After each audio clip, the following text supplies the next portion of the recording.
হাদিসের মধ্যে আছে নবী সাল্লাল্লাহু আলাইহি ওয়াসাল্লাম ইন্তেকালের একদিন পূর্বে, 2 দিন পূর্বে যখন কোনোভাবে উঠতে পারতেছিলেন না, আল্লাহর কসম হাদিসে আছে, আল্লাহর নবী সাল্লাল্লাহু আলাইহি ওয়াসাল্লাম হযরতে আব্বাস এবং হযরতে আলী এই 2 জন সাহাবীর কাঁধের উপরে ভর দিয়ে এরপরে শেষ মসজিদে এশার নামাজে অংশগ্রহণ করেছেন।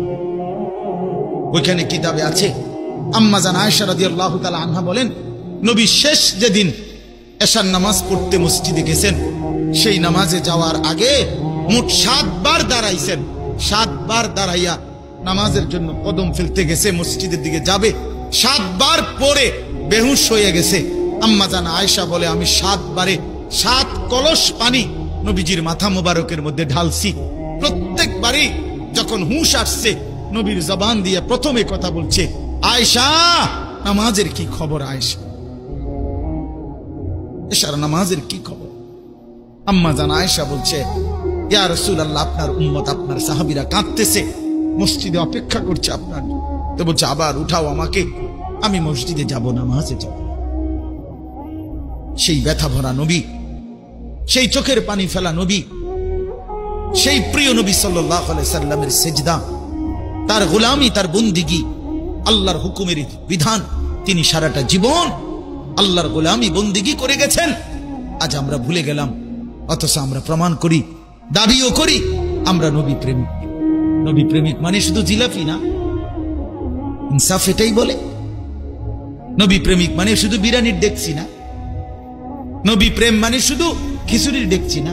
ঠিক আছে, আমি প্রায় বলি বিরিয়ানি, খিচুড়ি আর জিলাপির মেমো, মেমো যে দোকান থেকে কিনছেন দিদি মাল সামানা, একটা মেমো দেয় না, এই মেমো রাখেন ফেরেশতা চাইবই না।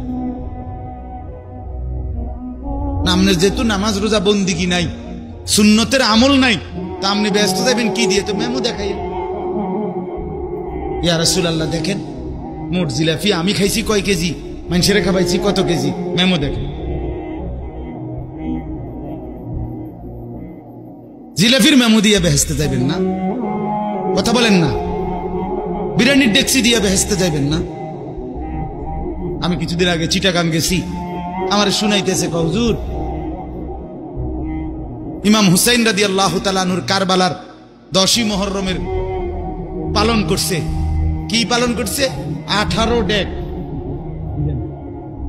18 ডেক বেড়া। আমি বললাম, আরে কষ্ট করে আর 2টা ডেক ঘুরে এলাইতেন, 20টা ডেক হইতো। 18 ডেক বিরিয়ানি খাইছে ইমামে হুসাইন রাদিয়াল্লাহু তাআলা আনহু। জোহরের নামাজের ওয়াক্ত হয়েছিল, তখন পুরা আহলে বাইত শহীদ হয়ে গেছে, একা তখন তিনি ময়দানে যুদ্ধ অবস্থায়। জোহরের ওয়াক্ত হয়েছে, ইমামে হুসাইন রাদিয়াল্লাহু তাআলা বলছে বিরোধীদেরকে, তোমরা আমাকে জোহরের নামাজ পড়তে সুযোগ দাও, আমি জোহরের নামাজটা পড়ব।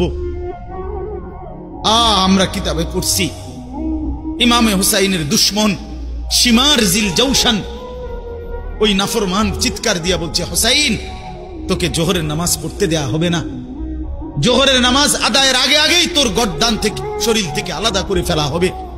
হযরতে হুসাইন রাদিয়াল্লাহু তাআলা চিৎকার দিয়ে বলছিলেন, শিমার ঠিক আছে, জান যেহেতু নিয়েই নেবি, আল্লাহু আকবার নিয়ত বাঁধলাম, আমার মালিকের সেজদা দিয়েই মরি, যা যা নিয়ে নে, ফেলে দে, কল্লা আলাদা করে দে, কিন্তু আমি সেজদা দেব, আমি নিয়ত বাঁধলাম। একজন রক্তের উপরে আল্লাহর সেজদা দিছে এবং নিজের তাজা খুন কারবালার প্রান্তরে ভাসছে, আর আমনে আমি উনার স্মরণে বইয়া বইয়া বিরিয়ানি খাই। বেইনসাফ, এটারে কয় ইনসাফ? আরে মিয়া বলেন না, এটা ইনসাফ? একজন তায়েফের ময়দানে তার পুরা পিঠ পাথরের আঘাতে রক্তাক্ত করে চালনির মতো ছিদ্র ছিদ্র বানায় ফেলছে, আর আপনি তার স্মরণে, তার মহব্বতে বইয়া বইয়া জিলাফি খান। এটা ভালোবাসা না? আচ্ছা ঠিক আছে, আজ্ঞান, হাসরের ময়দানে সবাই দেখা হবে, হবে কিনা বলেন না? আমার শায়েখ আল্লামা মুফতি মুশতাকুন নবী সাহেব বলে, হাসরের ময়দানে দেখা হবে, কার মা আছে কার মা নাই। টের পাবে। নবী সাল্লাল্লাহু আলাইহি সাল্লামের ভালোবাসার প্রমাণ ইত্তেবার মাধ্যমে দেন, অনুসরণের মাধ্যমে দেন। পুরা 23 বছরে নবী যেই ইসলাম পেশ করেছে পুরাটা কলিজার মধ্যে আগলায় নেন, পুরা ইসলাম গলার মালা বানান, রাসূলুল্লাহ সাল্লাল্লাহু আলাইহি সাল্লামের সুন্নাতকে গ্রহণ করেন। তাইলেই রবিউল আউয়াল মাস সার্থক, তাইলেই নবীর মহব্বত সার্থক, তাইলেই আখিরাতে হাসরের ময়দানের সুপারিশ মিলবে, হাউজে কাউসারের পানি। আল্লাহ আমাদেরকে তৌফিক দান করেন। তো বলতেছিলাম 5 ওয়াক্ত নামাজ পড়বো তো ইনশাআল্লাহ, বিশেষ করে ফজরের নামাজ। কোন নামাজ বলেন? আবার বলেন। রাসূলুল্লাহ সাল্লাল্লাহু আলাইহি সাল্লামের একটা কথা বলি বাপ, আমি নিজে কিতাবে পড়ছি, আস-সিরাতুন নববিয়্যা, সৈয়দ আবুল হাসান আলী নদভী রাহমাতুল্লাহ আলাইহির কিতাব, ওইখানে আছে। আপনারা প্রত্যেকেই জানেন আমাদের প্রিয় নবী সাল্লাল্লাহু আলাইহি ওয়াসাল্লাম রবিউল আউয়াল মাসে সোমবারে ইন্তেকাল করছে। কি বারে বলেন না? এই সোমবার দিন নবীজি সাল্লাল্লাহু আলাইহি সাল্লাম ফজরের নামাজের ওয়াক্তে, খোদার কসম ফজরের নামাজের ওয়াক্তে